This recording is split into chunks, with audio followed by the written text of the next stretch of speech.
ప్రతి ఇంట్లో ఈ గొడవ ఉంటుంది. కానీ ఈ గొడవలో అసలు ఏం జరుగుతుందో ఎవరికీ తెలీదు.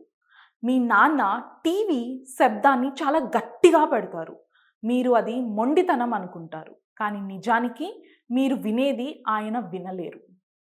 అసలు ఏమవుతుందంటే మన చెవిలో సుమారు 15,000 చిన్న హెయిర్ సెల్స్ ఉంటాయి. అవి ఒకసారి దెబ్బతింటే మళ్ళీ తిరిగి రావు. పెద్ద శబ్దాలు, ఫ్యాక్టరీలు, పెళ్ళిళ్ళలో గోల, ఇంకా వయసు పెరగడం ఇవన్నీ వాటిని నెమ్మదిగా నాశనం చేస్తాయి.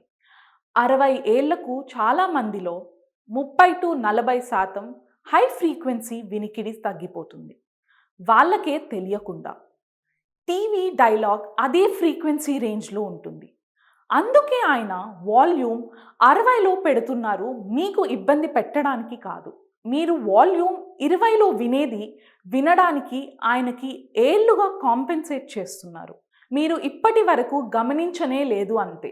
వయసుతో వచ్చే ఈ వినికిడి తగ్గుదలను ప్రెస్బైక్యూసిస్ అంటారు.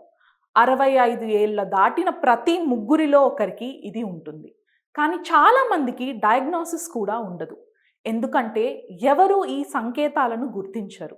చికిత్స లేకపోతే ఇది కాగ్నిటివ్ డిక్లైన్, సోషల్ విత్డ్రావల్‌ను వేగంగా పెంచుతుంది.